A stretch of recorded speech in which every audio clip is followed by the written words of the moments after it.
بسم اللہ الرحمن الرحیم۔ السلام علیکم۔ ایک دن حضرت موسیٰ علیہ السلام اللہ کا یہ حکم اپنی قوم یعنی بنی اسرائیل کے پاس لائے کہ تم ایک شہر یعنی فلسطین میں داخل ہو جاؤ اور وہاں جا کر اللہ کے لیے لڑو یعنی جہاد کرو۔ وہاں جو کچھ ہے تمہارے لیے حلال ہے، مزے سے کھاؤ پیو۔ بس اتنی سی بات ہے کہ جب شہر کے دروازے سے داخل ہونے لگو سجدہ ریز ہو کر داخل ہونا۔ بنی اسرائیل نے اس حکم پر عمل کرنے سے صاف انکار کر دیا، کہنے لگے اس شہر میں تو بڑے زبردست لوگ رہتے ہیں، لہٰذا تم اور تمہارا خدا ان سے لڑو، ہم تو ہرگز نہیں جائیں گے۔ پھر جب حضرت موسیٰ اور ان کی قوم کے کچھ غیور و باہمت لوگوں نے حوصلہ بڑھایا تو جانے کے لیے تیار ہو گئے، مگر اپنی کجروی سے باز نہ آئے۔ شہر کے دروازے سے داخل ہونے لگے تو پورا سجدہ کرنے کے بجائے سر کی ایک طرف سے سجدہ کیا اور دوسری طرف سے چور نگاہوں سے دیکھتے رہے۔ تو اس کا نتیجہ یہ ہوا کہ ان کی خطائیں معاف اور خیر و برکت نازل ہونے کے بجائے آسمان سے عذاب الہی ان پر ٹوٹا اور وہ خوار ہو کر رہ گئے۔ صحرا کی شدید پیاس انہیں ستانے لگی تو اللہ تعالیٰ نے پھر ان پر کرم فرمایا اور حضرت موسیٰ علیہ السلام نے ان کے لیے پانی کی دعا کی تو اللہ تعالیٰ نے حضرت موسیٰ علیہ السلام سے فرمایا کہ پتھر پر اپنا ڈنڈا مارو۔ حضرت موسیٰ علیہ السلام نے حکم کی تعمیل کی۔ پھر کیا تھا، 12 چشمے اس پتھر سے جاری ہو گئے۔ بنی اسرائیل کے بھی 12 قبیلے تھے، ہر قبیلے کے لیے ایک پورا چشمہ مختص ہو گیا جس سے وہ پانی لیا کرتا تھا۔ حق بنتا تھا کہ اس پر بنی اسرائیل اللہ کی شکر گزاری اور احسان شناسی کا مظاہرہ کرتے، مگر اس کوڑ مغز قوم نے پھر نیا قصہ کھڑا کر دیا۔ اب کی بار حضرت موسیٰ علیہ السلام سے مطالبہ کیا کہ ہمارے لیے زمینی سبزیات، پیاز، گندم اور مسور کا انتظام کیا جائے۔ حضرت موسیٰ علیہ السلام نے فرمایا کیا تم بہترین چیزوں کے بدلے ادنا چیزوں کی خواہش رکھتے ہو؟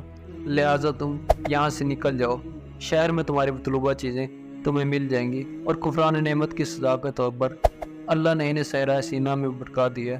اس غلط کار قوم کے لوگ 40 سال تک ادھر ادھر بھٹکتے رہے، یہاں تک کہ ان کی سابقہ نسل کے لوگ مبتلا ذلت ہو کر ہلاک ہو گئے، کیونکہ ان کی عادت تھی کہ وہ اللہ کی آیتوں کو جھٹلایا کرتے تھے اور انبیاء کو ناحق قتل کر دیتے تھے اور بڑے پیمانے پر اللہ کی نافرمانی کیا کرتے تھے۔ ایک دفعہ اسرائیل کے ایک شخص کو قتل کر دیا گیا۔ قاتل بڑی چالاکی سے بچ نکلا اور تنازع شدت اختیار کر گیا۔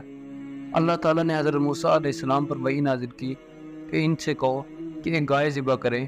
مناسب ہوتا کہ حکم کی تعمیل بلا چونا چرا کی جاتی، لیکن یہاں بھی بنی اسرائیل نے روایتی کچھ فہمیوں کا مظاہرہ کیا۔ کہنے لگے کیسی گائے ذبح کی جائے؟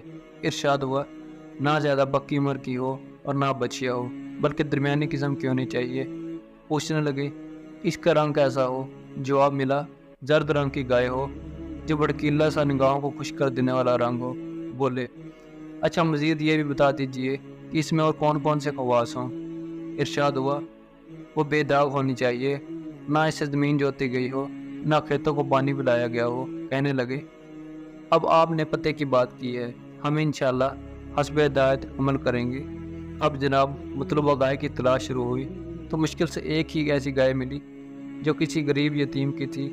اس نے جب گائے کے لیے قوم کی ایسی بےتابی دیکھی اور انہیں اصرار کرتے پایا تو پہلے تو اس نے گائے بیچنے سے انکار کر دیا، پھر بڑی مشکل سے گائے بیچنے پر آمادہ ہوا، مگر اس کی قیمت یہ لگائی کہ وہ گائے کو سونے کے برابر تول کر دے گا۔ بنی اسرائیل والے اپنے ہی بے تکے سوالوں کی وجہ سے دشواری میں پڑ گئے اور اتنی مہنگی گائے خریدنا پڑی۔ فرمان باری تعالیٰ ہوا گائے کو ذبح کر کے ایک حصہ مقتول سے مس کرو۔ جب ایسا کیا گیا تو مقتول بولنے لگا اور اس نے اپنے قاتل کا مکمل نام و نشان بتا دیا۔ الغرض بنی اسرائیل کا یہ اجتماعی کردار بن چکا تھا کہ وہ اپنے مالک کو ناراض کرنے کو کوئی موقع اپنے ہاتھ سے نہ جانے دیتے تھے۔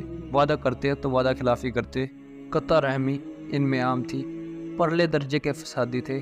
جس دین اور جس آنے والے نبی کا وہ بار بار حوالہ دیتے تھے یعنی نبی کریم صلی اللہ علیہ وسلم، جب وہ تشریف لائے تو اس کے سب سے بڑے مخالف بن گئے۔ اس دین پر ایمان لانے میں انکار میں بھی وہ اوروں سے سبقت لے گئے، جو بات کرتے عمل اس کے خلاف کرتے، چند چیزیں تحریر کرتے اور کہتے یہ اللہ کا کلام ہے، پھر اسے سستے داموں فروخت کر ڈالتے، لوگوں کو نصیحت کرتے اور خود میاں فضیقت بن جاتے۔